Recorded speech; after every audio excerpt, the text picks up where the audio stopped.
This is State Senator Barack Obama, the Democratic candidate for the U.S. Senate from Illinois. For the past few weeks, President Bush and members of his administration have traveled the nation to celebrate recent improved economic statistics.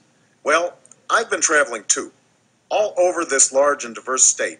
In cities and suburbs, downstate and upstate, I've heard from people who say it's way too early to claim victory when it comes to our economy. After 3 dismal years of job loss, we all welcome encouraging statistics. But for most Americans, the health of our economy is measured in a different and more personal way. If I lose my job, where will I find one that pays as well and offers real benefits? Can I afford health care coverage on my own, or the cost of sending my children to college? Will I ever be able to save and retire with dignity and security? These are the questions I hear hardworking people asking. For them, the basic rewards of a middle-class life, rewards that we once took for granted, have become an elusive dream. It's hard to claim victory when you listen to Doug and Annette Dennison. They lost their jobs at the Maytag plant in Galesburg, Illinois, which is shutting down and moving to Mexico. They've worked at the plant most of their adult lives. In his 40s, with 2 young boys, Doug says he doesn't remember having to do without when he was growing up. He believed he could raise his family the same way, but now he feels at a loss about what to do next. Ken and Lori Griffin of Alton, Illinois, near St. Louis, will soon lose their jobs because Hawk Motors is also moving overseas. Ken and Lori had big dreams for their 5 children. Now they're facing the reality that any job they find will pay half the salary without the security of knowing that they've got the health care coverage their family needs. But it's not just those who've lost their jobs who are struggling. It's also those who have jobs and have suffered through years where their wages haven't increased, their benefits have diminished, and their health care costs have soared. Middle-class families are getting squeezed. The new jobs being created in Illinois pay an average of $15,000 less than the jobs that we've lost, and fewer offer real benefits. Meanwhile, health insurance premiums and the cost of a college education have skyrocketed since the beginning of the Bush administration. In the past 3 years, corporate profits have increased more than 60%. Workers are being paid just 3% more.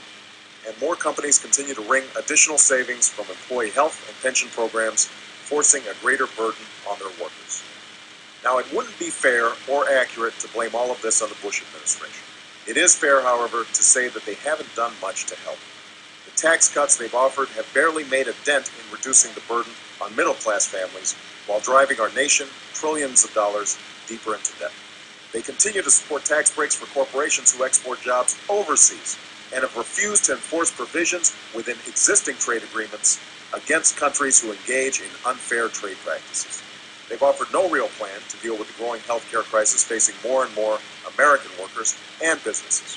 When this administration had the chance to help by freeing Medicare to negotiate with the big drug companies for lower prescription costs, or by allowing Americans to import lower-cost drugs from Canada, they sided with the special interests over the interests of the American people.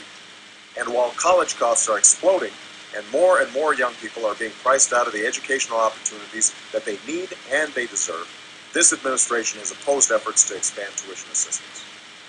America needs a strong, vibrant middle class. And until middle-class families get their heads above water, we can't declare victory. The president attacks those who make this point as pessimists. He apparently believes that this is the best we can do. We believe that we can do better. By pursuing policies that will promote American jobs, affordable health care, and access to college, we can strengthen America's middle class.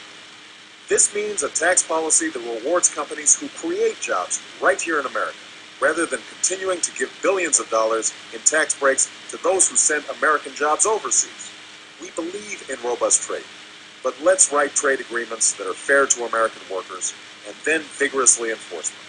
And for those like Doug, Annette, Ken, and Lori, let's offer real assistance to workers and their hard-hit communities so they can get the help and training they need rather than the bureaucratic runaround so many get today.